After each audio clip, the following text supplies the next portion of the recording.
تو وہ ڈر گئے. انہوں نے کہا کہ ماں بھلا بندہ بھی کوئی اللہ سے ناراض ہوتا ہے؟ کون ہے وہ؟ کس کی مجال ہے، کس کی جرت ہے کہ وہ اللہ سے ناراض ہے؟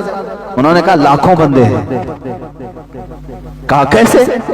کہا یہ ناراضگی کی علامت نہیں ہے کہ جب وہ موسم گرمی کا دیتا ہے تو کہتے ہائے کیسی گرمی ہے، برداشت سے باہر ہو گئی. جبکہ وہ مولا کہہ رہا ہے میں کسی کو اس کی طاقت سے زیادہ کوئی چیز ڈالتا نہیں. اگر تم اس کی یہ تمام قدرت سے راضی ہوتے تو اس کے موسموں کی شکایت نہیں کرتے. ایک بزرگ چلتے پھرتے راستے میں انہوں نے صرف اتنا کہہ دیا تھا، بارش آ رہی تھی، ارے یہ کیسے بے موسم کی بارش آئی؟ کبھی ہوتا ہے گرمیوں کے دنوں میں بارش آئی.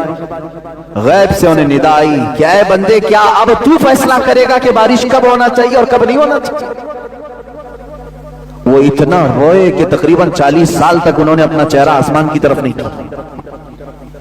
حقیقت میں میرے عزیزو آج اللہ کی رضا ہم چاہ تو رہے ہیں، لیکن کبھی ہم نے یہ سوچا میں بھی اس کے ہر چیز سے راضی ہوں.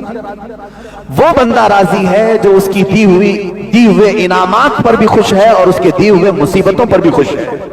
لیکن یہاں ہوتا نہیں ہے. بندہ مصیبتوں پر ناشکری کرتا ہے اور انعامات پر اسے بھول جاتا ہے. انعامات ملتے ہیں، خوشیاں آتی ہیں، کہتا میں نے کمایا میں نے کمایا. کبھی یہ نہیں کہتا ھذا من فضل ربی، یہ میرے رب کے فضل سے ہے. عزیزان گرامی، اللہ کی رضا مانگو لیکن خود کو پہلے اللہ سے راضی کرو.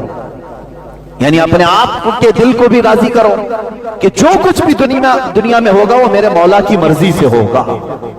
خاص طور پر عورتوں میں یہ ناراضگی اللہ تبارک و تعالیٰ کے متعلق بہت ملتی ہے. تم ناراض ہوگے اللہ تعالیٰ سے تو اس کا کچھ نہیں بگاڑ سکو گے. تمہاری دنیا بھی تباہ ہے اور آخرت بھی تباہ ہے. تم بندے ہو. اللہ سے ناراض ہونا یہی نہیں کہ اس کو صرف گالیاں دینا، بلکہ بہت ساری چیزوں کو برداشت نہ کرنا یہ بھی اللہ سے ناراضگی کی علامت ہے. جو تمہارے ساتھ کسی کا انتقال ہوا تو کیا اللہ تعالیٰ نے تمہارے ساتھ ظلم کیا؟ تمہارے گھر میں کسی کی موت ہو گئی تو کیا اللہ کا ظلم ہے یہ؟ معاذ اللہ رب العالمین.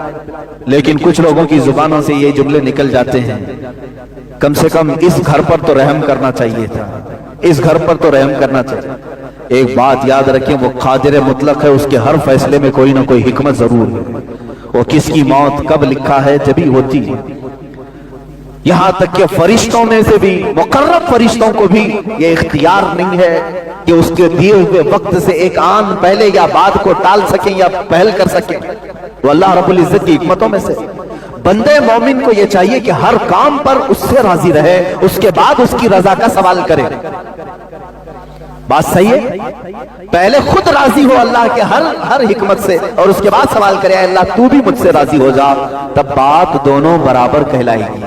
تم تو ناراض ہو اس سے، تم اس کے بہت سارے کاموں سے اپنی رضا ظاہر نہیں کرتے ہو اور پھر اس سے دعا یہ کرتے ہو کہ اللہ تو مجھ سے راضی ہو جا. رب تبارک و تعالیٰ اگر یہ فرما دے کہ اے بندے کیا تو بھی راضی ہے اپنی زندگی میں؟ ہاں تو کہہ دو گے زبان سے، لیکن عمل تمہاری شکایت کر رہا ہوگا.